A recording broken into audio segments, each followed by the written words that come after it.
Nomor Nomor urut urut 13. Pada kesempatan hari ini saya akan menceritakan Dewi Sekar. Apakah kalian sudah tahu cerita tentang Dewi Sekar?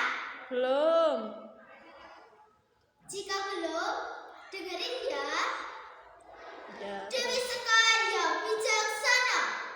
Cerita ini berawal dari musim kemarau panjang di Desa Sekar, Kecamatan Donorejo, Kabupaten Pacitan. Musim kemarau telah membuat Desa Sekar mengalami kekeringan. Seorang perempuan cantik tampak memasuki Desa Sekar. Perempuan itu tampak sangat lelah dan jalannya sempoyongan. Perempuan itu mengetuk sebuah rumah bermaksud meminta air minum.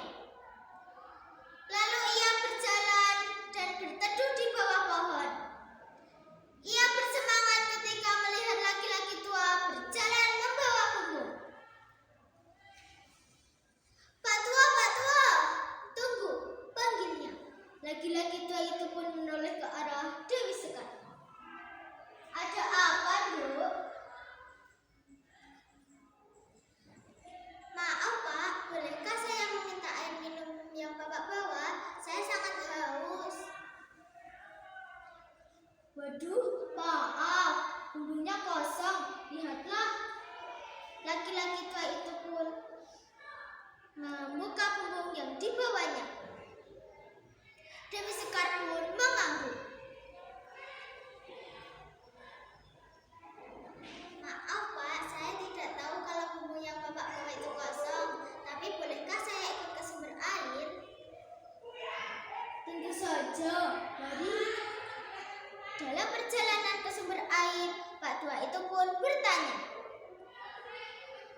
Kamu anak siapa, Duk? Sepertinya bukan orang sini. Saya Dewi Sekar, Ki. Saya bermaksud melakukan perjalanan, tetapi saya tidak tahu ini di desa mana. Anda siapa, Anda Pak? siapa, Pak? Saya Ki Godek, Ki Godek. kepala desa di Desa Sekar ini. Tidak lama kemudian, mereka pun sampailah di sumber air. Dewi Sekar pun terkejut karena melihat sumber air menjadi lautan pasir dan tanah yang mengering.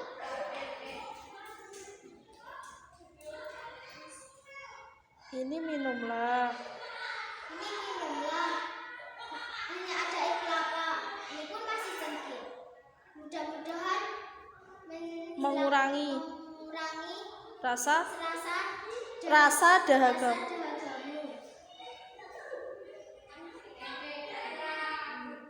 Terus Terima kasih, Pak. Air kelapa itu pun diserahkan ke Dewi Sekar. Namun Dewi Sekar tidak langsung meminumnya, melainkan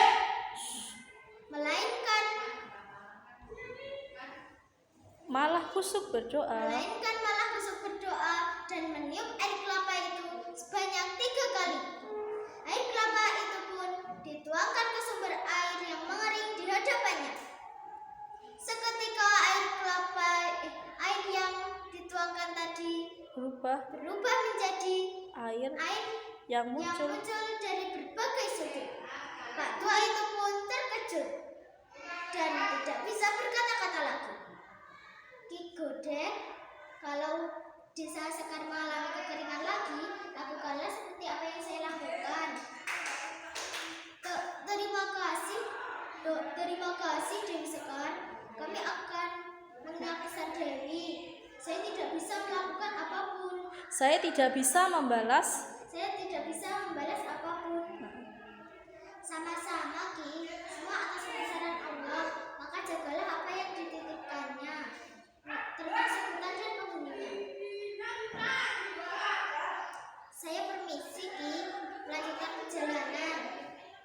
Dewi Sekar pun pamit kepada Ki Godek.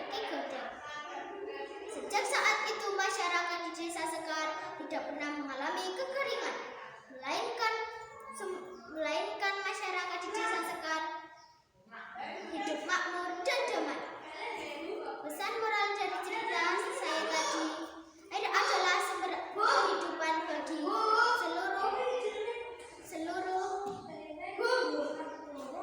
hidup. seluruh makhluk hidup. Assalamualaikum warahmatullahi wabarakatuh. Hadirin dan teman-teman yang berbahagia, perkenalkan nama saya Dara Anissa Zara, biasa dipanggil Dara. Saya nomor urut 13. Pada kesempatan hari ini, saya akan bercerita tentang Dewi Sekar. Apakah kalian sudah tahu cerita tentang Dewi Sekar? Belum. Jika belum, dengarkan ya. Dewi Sekar yang bijaksana. Cerita ini berawal dari musim kemarau panjang di Desa Sekar, Kecamatan Donorejo, Kabupaten Pacitan. Musim kemarau telah membuat Desa Sekar mengalami kekeringan. Seorang perempuan cantik tampak memasuki Desa Sekar, dan perempuan itu tampak lelah dan jalannya sempoyongan. Perempuan itu mengetuk sebuah rumah bermaksud meminta air minum, namun tak ada seorang pun. Ia berjalan, lalu ia berteduh di bawah pohon. Ia bersemangat ketika melihat laki-laki tua membawa bumbung. Pak tua, tunggu. Laki-laki tua itu pun menoleh ke arah Dewi Sekar. Ada apa, Nduk? Ucap laki-laki tua itu.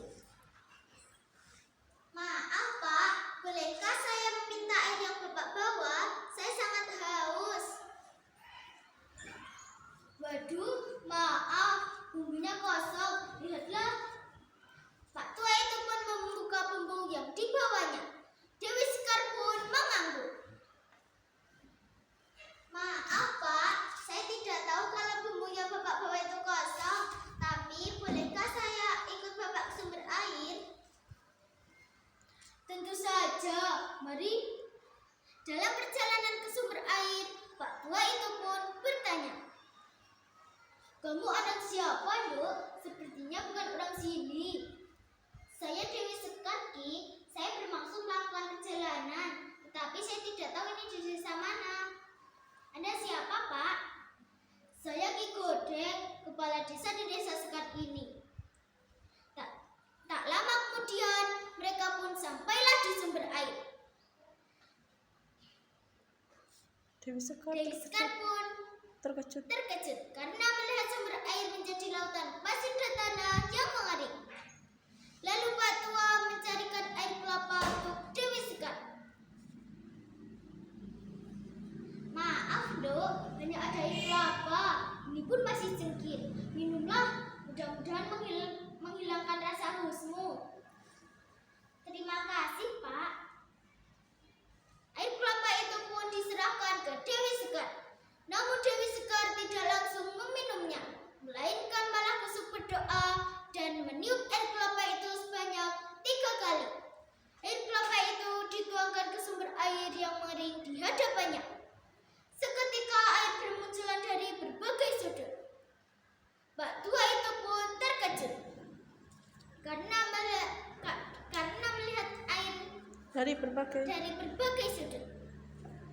"Ki Godek, bila suatu saat nanti di Desa Sekar mengalami kekeringan lagi, lakukanlah seperti apa yang saya lakukan." Terima kasih Dewi Sekar. Kami akan mengingat pesan Dewi. Saya tidak bisa membalas apapun." "Sama-sama, Ki.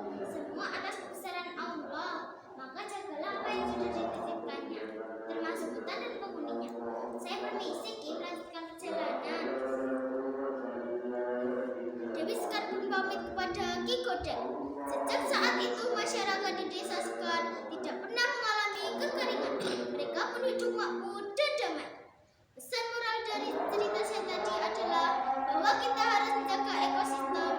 Air adalah sumber kehidupan bagi seluruh makhluknya. Dan kita harus bijak dalam menggunakannya dan menjaga sumber airnya. dan yang paling penting Yang paling